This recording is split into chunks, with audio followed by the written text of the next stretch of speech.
Good evening, I'm Pinky Webb. Tonight we ask the questions, we tackle the issues, we clarify matters, and we get on point.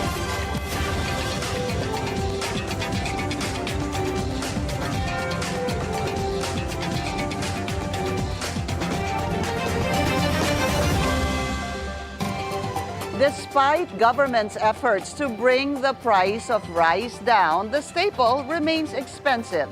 Lawmakers are puzzled that even with a large reduction in tariff for imported rice, retail at the market still go between 55 and 60 pesos per kilo. This is way above the president's target of 20 pesos per kilo, which he declared during the campaign more than 2 years ago.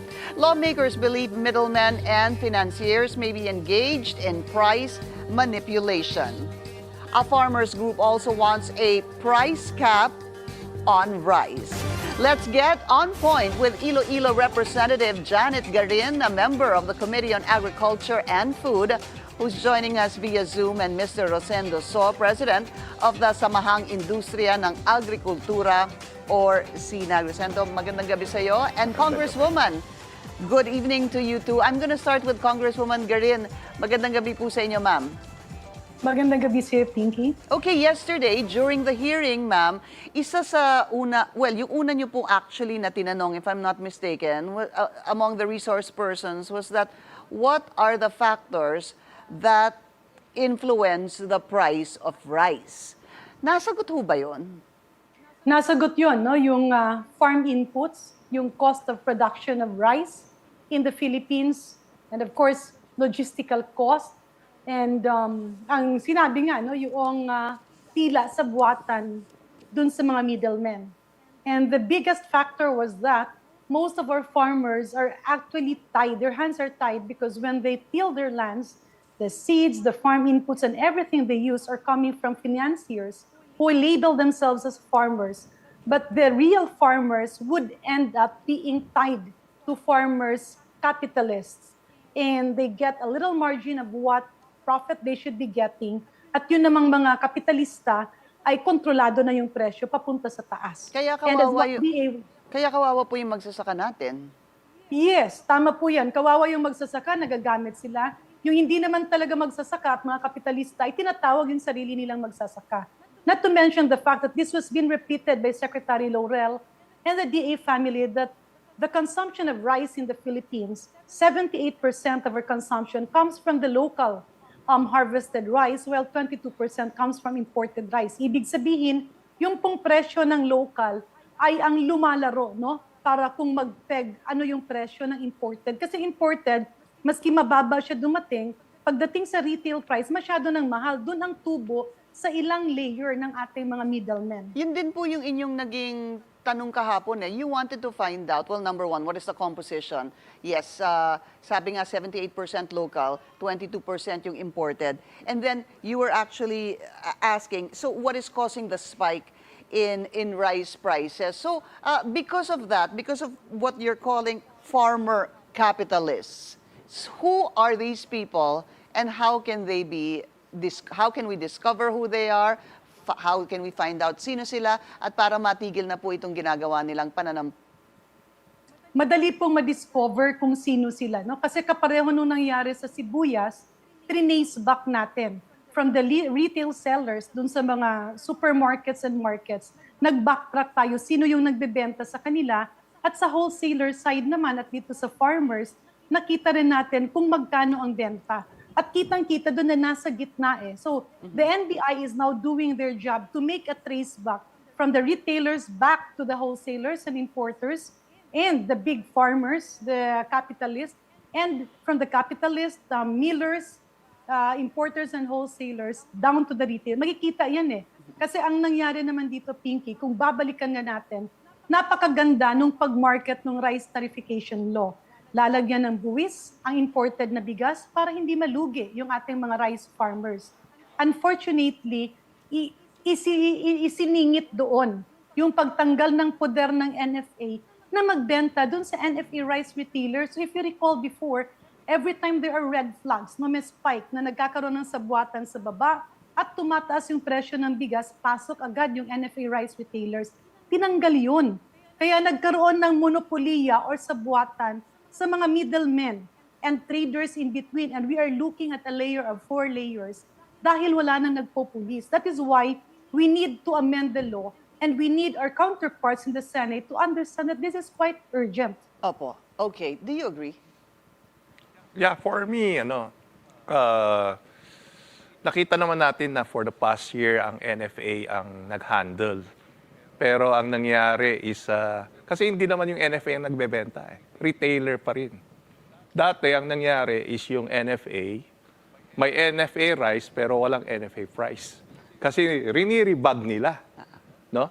So, walang Bibili control. sila, tapos iriribag nila. Ibig sabihin, pag may 100 bags sila, 20 bags binebenta as NFA, yung 80 bags binebenta as commercial rice. Regular rice. Oo, regular rice. And ang nangyari is, ang NFA import kasi walang taripa.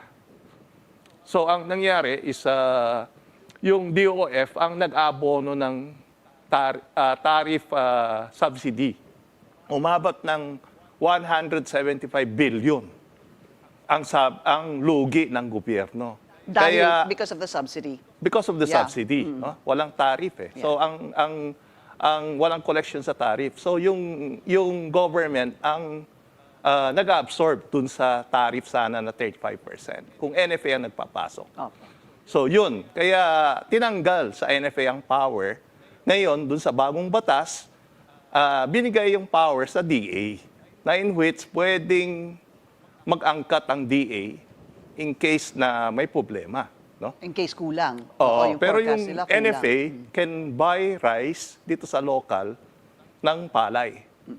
And ang tingin natin is yung kadiwa naman kung ma-expand sa other part of the country, parang NFA position na rin. No? Pero at least ang may control is Department of Agriculture, hindi NFA. Oo. Doon nagkaiba. Doon Kasi this is nagkaiba. DA compared to NFA. NFA. At least yung DA, mas makita natin, mas broad yung, kasi kontrolad yung import, alam niya yung import, alam din niya yung local production. Kasi ang NFA naman, nasa 2% lang yung Ganun binibili. kaliit. So, hindi maka-influensya ng presyo talaga yun. Okay. How do you actually move forward with a situation like this, Congresswoman Garin? Because rice is obviously, as we mentioned a while ago, a staple. At hindi ho talaga siguro makatarungan para sa marami na ganyang kataas ang presyo ng bigas, ano? And then, makikita po natin yung ating mga magsasaka, parang sila yung pinaka-hirap na hirap, and yet sila yung may halos walang kinikita. Siguro yung that simple narrative or scenario. Well, the contract growing that is being spearheaded by the National Irrigation Administration is a well-lauded program. Ang nangyayari doon, natanggal yung mga hindi pa buo, no? Kasi they started with, I think, I'm not sure, I think 9 or 10 million hectares. I'll look into that again. Wala lang akong figures yan because I'm out. But basically, ang ginagawa ng NIA and DA, may collaboration sila ang para nagiging kapitalista. Yung farmers, binibigyan sila ng palay, inputs, at kapag na-harvest nila, gobyerno din yung bumibili. At yung presyong binibili ay tama. Hindi sila naiisahan. And then binibenta ito sa taong bayan ng mura din. That is where the 29 pesos rice is coming from. So that's a program that has to be expanded. And for 2025, I believe the budget for that has been doubled. Now, punta tayo sa NFA. I'll cut you there, Congresswoman, because that's important what you said. Because of this, it makes the cycle, I guess, simpler. You have the DA, you have the NIA. Sila ang nagbibigay, nagpo-provide ng kinakailangan ng mga magsasaka, no? Tama. At sila Parang din contract growing, pero bigas, no? Parang contract growing. They provide everything, and then once it's harvested, they buy everything. correct. So, diretso. Ganun na po yun eh. Diretso. Oo. And then that's where you're saying, din po pumapasok ang bigas na 29 pesos. Did I hear that correct? Yes. Okay. So, my question is very, very quickly lang po. Why can that not be done or implemented rather on a wider scale? It will be implemented on a wider scale. The pilot happened this year. They're tripling the beneficiaries by 2025, and then gradual yung pag-increase niya. Subalit, hindi siya outright. Kaya nga, yung isang immediate solution, yung NFA, ibalik natin yung kanyang karapatan na mag-identify ng FFA rice retailers. Yes, tama naman si Mr. So. They only play like 2 or 5%. It's enough to drive down the price of rice in the market as a competitor. Now, tama, merong mga not so good and bad people who were appointed to NFA. But it does not mean to say that we will kill their powers to be a player in the market. So, kasi sa ngayon, ang kadiwa nandiyan dyan, but it's concentrated in very few areas. Yeah. It will take time to do that. But for now, NFA has regional and provincial offices, and they have existing NFA rice retailers. Na ngayon nga, ang pinopropose namin, dahil nga napasukan ng maling amendment na ito, they will now be kadiwa rice retailers to start in NCR. And we're pushing for this. Do you agree with this, Mr. So? Na-cut down na yung tao ng NFA, no? Isa yan. Secondly, ang regional area, andun pa rin ba? Hindi. Sa DA, no? May tao silang almost, i-check natin, around 100 na tao sa DA, no? Sa isang region. So, ang NFA, ang tao na lang is around 20, 30. No? So ang tingin natin, mas effective kung ang DA ang may mag-handle doon sa programa. Ang sa ngayon, ang kadiwa is konting area pa, pero pwede sila mag-assign ng mga retailer. Doon nila ipasok, no? Ganun. Yun ang nakikita natin. Bakit hindi nag-prosper yung NEA? Yung trial nila na 100,000 hectares. Can you explain that para malinawagan kasi nasira. tayo? Oh. Kaya kita mo, hindi na sila nagsalita ngayon, no? Kasi yung trial area nila nasiraan. So walang harvest. Dapat kasi ngayon nagbibigay na sila ng 29 pesos eh. Ba't sila walang mabigay? Tanungin natin ng NEA, ba't wala kayong mabigay And the answer to that is dahil po nasira. Nasira. Okay. So yung area na target nila, hindi sila makaproduce ngayon. But why did that happen? Kaya mas maganda yung tariff collected, yung 35 hindi binabasa na sa 15. 15. Okay. So yung 20% sana mabigay sa magsasaka. Okay. This is siguro yung ganito kasing usapan kapag medyo alam mo talaga yung pamamalakad dito. It's very easy for Mr. So and Congresswoman Garin to understand this. But try po natin ibaba yung usapan pa para po maintindihan nating lahat. But we'll take a very short break. More of discussion with Congresswoman Garin and Mr. Rosendo. So after the short break, please stay tuned. This is On Point.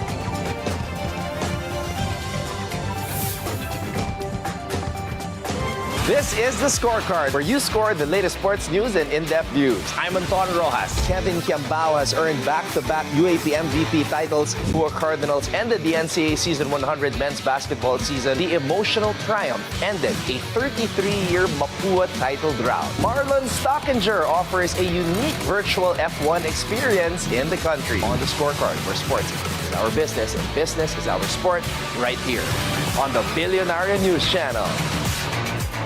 Beauty, health, adventure. This is for you. Join Marie Lozano, where she uncovers the untold stories and unexpected surprises in the world of lifestyle. We wanted to create a space where we could dive into these topics not just by talking to experts, but experiencing the topics firsthand. Let me tell you about the Lifestyle Lab. On BNC, the Billionaire News Channel. Welcome back. You're watching On Point. Still with us, Congresswoman Garin and Mr. Rosendo So of SINAG. Okay, let's talk about that tariff. Again, so for better understanding, Mr. So ang tariff kasi o taripa binaba from 35 to 15. to 15%. Yes. Sabi mo, kung meron pang 20% sana, okay, saan sana ito pupunta? Explain this to us. Yeah. When NEDA decided to lower the tariff from 35 to 15, nag-object kami. Kasi dahil yung collection from July to December, it's around, mawawala yung 15 bilyones. So ang sinabi namin sa NEDA, anong assurance mo?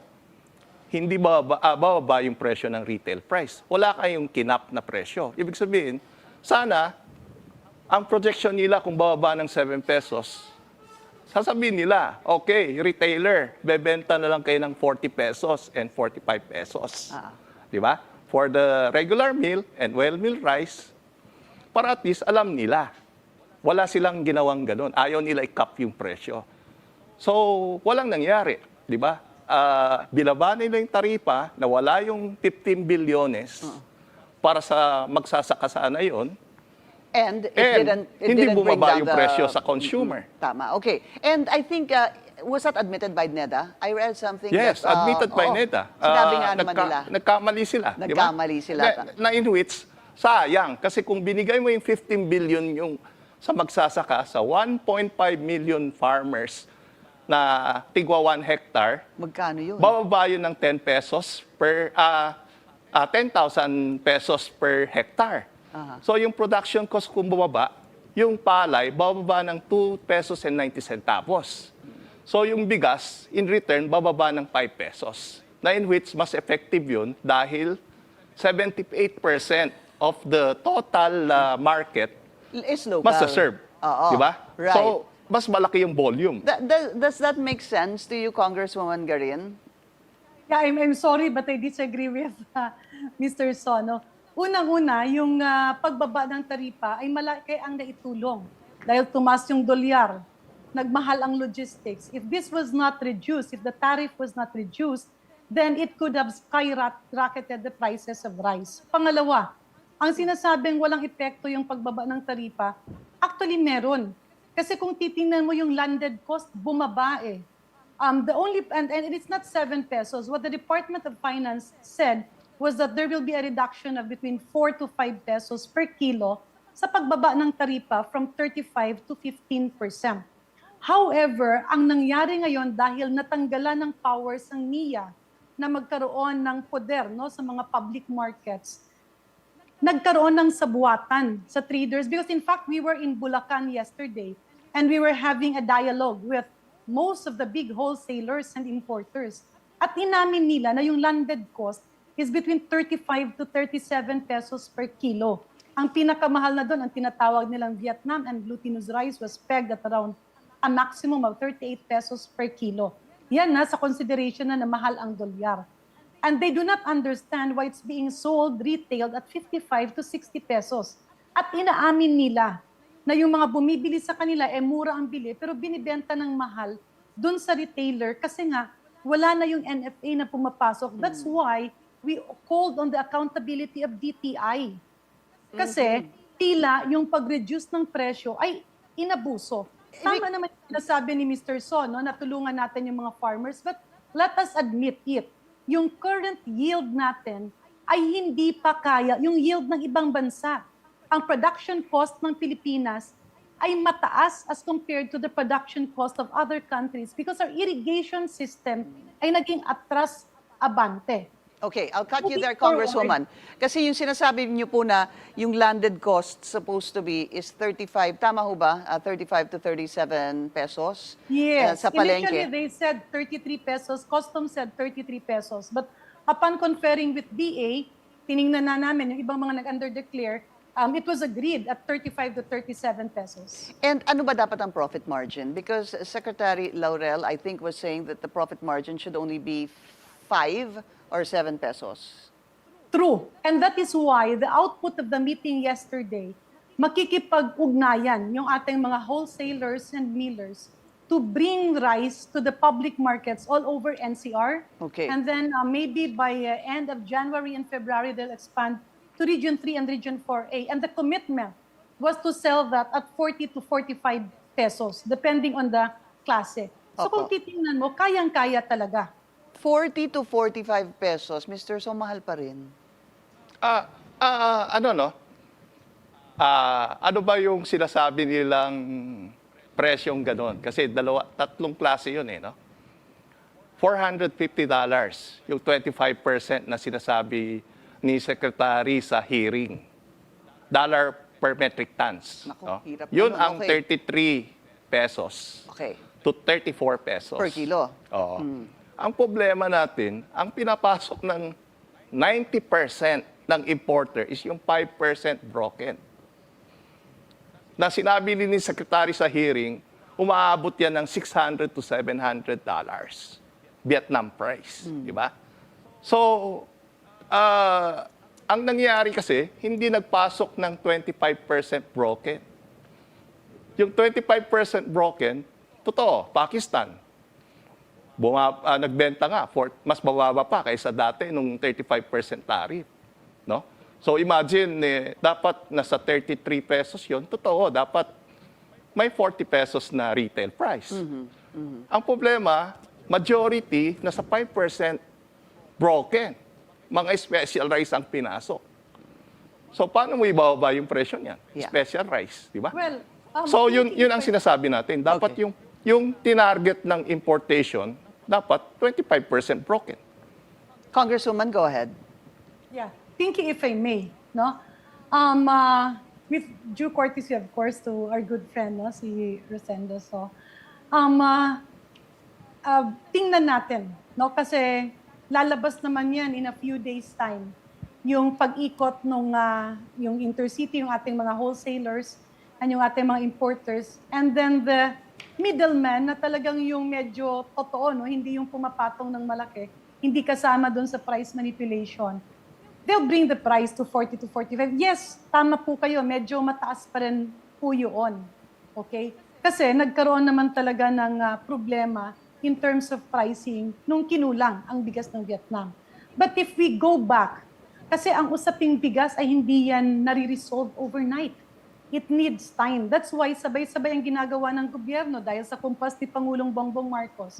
Ang unang sinabi niya, tutukan ng irigasyon. Kaya nga may contract growing.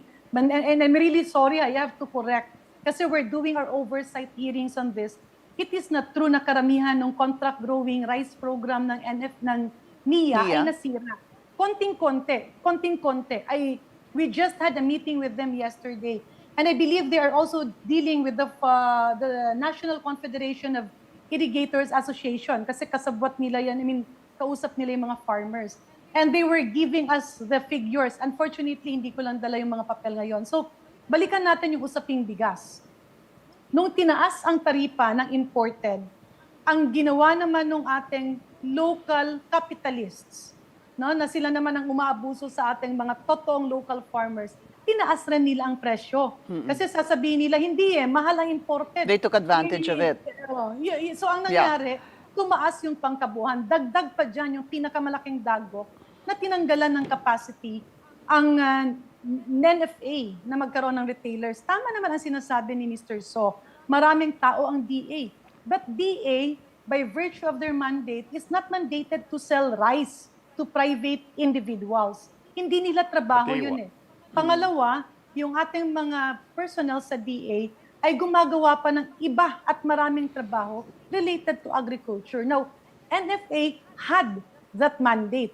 In fact, the non-regular rice, they're selling it to Kadiwa at 29 pesos. And Pinky, within this month, NFA will be releasing 5.3 million kilos of rice to Manila and Quezon City to flood the market. Kasi yan ang naging direktiba ni Speaker Romualdez sa Quintacom na talagang make available cheap rice in the country. So by next month, that will be 15 million kilos. Yes, it's only a portion of our total consumption, but still, for the poorest of the poor, there is an option to buy rice that's affordable for them. All right. Again, we're going to take a very short break. Stay tuned. This is On Point.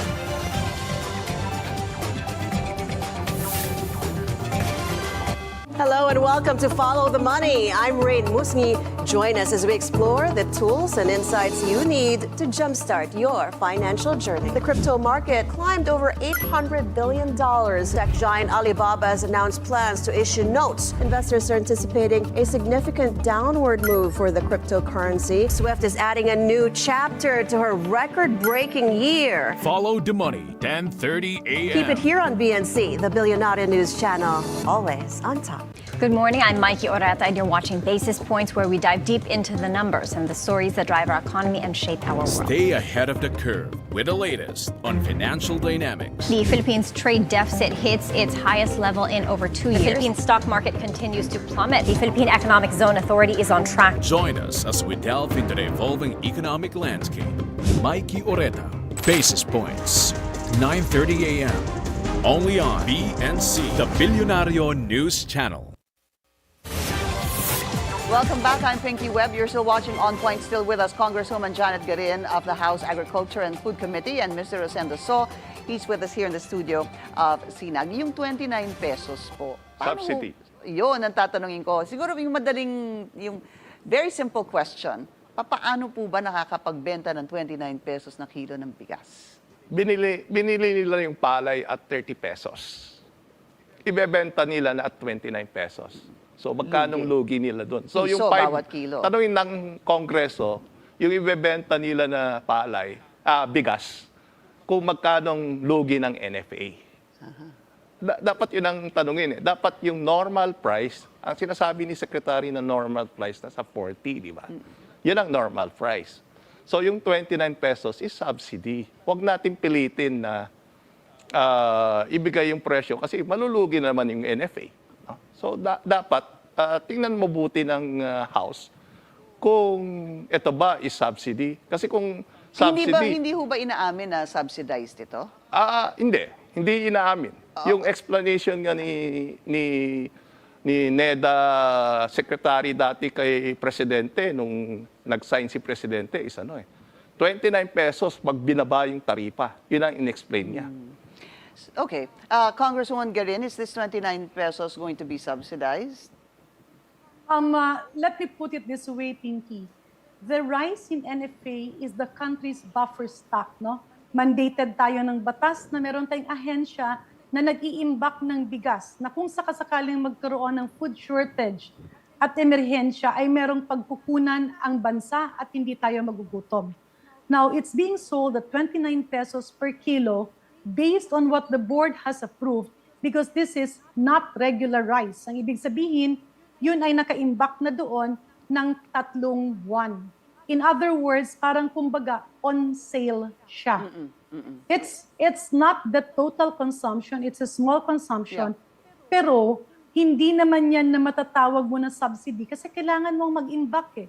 Kaya lang dahil hindi na siya pwedeng tumagal, ibibenta mo ng mas 29 mababa. pesos. 29 pesos So, per it's kilo. almost like a, I guess you can call it a surplus or an excess, yung pong nauusong mga salita ngayon. Hindi siya surplus or excess. It's like, kunyari, meron kang, let's say, meron kang tinapay. Pagkatapos yung tinapay, binenta mo ng buong araw. Eh ngayon, mapapanis na yon in 2 days' time. So, ilalagay mo na, buy one, take one. Yes. But what was happening before is, this is a regular thing that is happening in all countries, yung buffer ng bigas. Now, ang nangyayari dyan, pag binibenta mo yan sa labas, magpupuntahan ang tao. So yung mga nagbebenta ng privately procured rice or yung mga kapitalista, hindi sila magbebenta ng sobrang taas. Come to think about it, Pinky, no? Nung tinanggan ng poder ang NFA na magbenta ng bigas, itong non-regular rice or what they call aging rice, andyan dyan pa rin eh. So what happened in 2020, 2021, 2022, and even 2023, yung bigas doon, instead of being sold to the markets and the NFA rice retailers, binili ng mga malalaking negosyante. And we presented it during the Quintacom. They bought it from NFA at 25 pesos and they sold it at the public markets for 45 pesos. Wow. That's really so bad. Yeah. So, I mean, my apologies to Mr. So, but I do not agree with his belief na ibigay natin sa DA, ganon. Ang mangyayari dyan, it will take time. Yes, NFA is not perfect, but it was working before. So we bring it back, lagyan natin ng mga reforms, babantayan. Hindi naman kasi malaking volume yan eh. But it's enough to provide rice to the poorest of the poor, while those who can afford will buy the regular price. Siguro tatanungin ko na lang, Mr. So, I'm sure you want to react, no? While I agree, we should focus on the poorest of the poor, but mind you, I believe, and I could be mistaken, you can correct me if I'm wrong, hindi na po ito issue ng poorest of the poor. Ang bigas po ay kailangan hindi lamang ng poorest of the poor. Yung pong nakaangat dun sa poorest of the poor, yung pong nakakaangat dun sa mas mataas sa poorest of the poor, lahat po yan ay nasasaktan sa presyo. So, isn't there a better way? And maybe it's long-term, I understand, but this has been a problem for decades. Yeah, Pinky, the solution there is actually, yung unang-una, yung NFA rice, na ibabalik mo sa rice retailers, will be a player in the market. Mawawala yung sabwatan, makliklip yung sabwatan ng ating mga middleman. Kasi hindi mo naman masasabi, oh, eto dito, may NFA rice ka, 29 ang kuha niyan, mabebenta yan at 33 to 35 pesos. Hindi sila pwedeng mag 60 pesos. Kaya nga, wala kasi silang takot ngayon kasi talagang tinanggalan ng poder ang NFA. But if you look at it, yesterday's meeting with Secretary Laurel and the leadership of the House was able to reduce the cost at 40 to 45 pesos. Selling price na yan sa mga darating na araw. Pakiramdam ko, Congresswoman, natakot lang ata sila kay Secretary Laurel. Gano'n naman ho, di ba? Pagka, you put your foot down and you call them out, that spells a different story. But however, Congresswoman, I'm so sorry. I hope we have time again to talk next time. I'll give Mr. So some time because we're gonna have to end the show. Yeah. Just last words, Mr. So. Yeah. Yung nagbenta ng nabanggit ni Congresswoman is yung NFA nagbenta sa private ng 25 pesos. Tapos yung private nagbenta ng 45 pesos. So nandun pa rin yung sindikato. Sinong kumita sa kanilang dalawa? NFA and The private, the private sector. Silang dalawa. Yeah, silang dalawa. So sinasabi nga natin wala yan. Yung mas maganda, yung general market, bumaba. Kaya sinasabi natin, dapat, kung bababa yung presyo, yung 78 dapat ang i-target nila para bumaba yung presyo. 78 yung sinasabing 78%. Yes. Na ang bigas po natin dito ay locally produced ay 78%, 22% imported. We're hoping for a better resolution to this problem, Mr. So. And Congresswoman Garin, maraming salamat po sa inyong oras. We will speak again. Thank you. And that's On Point. Join us again tomorrow, 7:30 p.m. here on BNC, the Billionario News Channel. I'm Pinky Webb. Thank you for watching.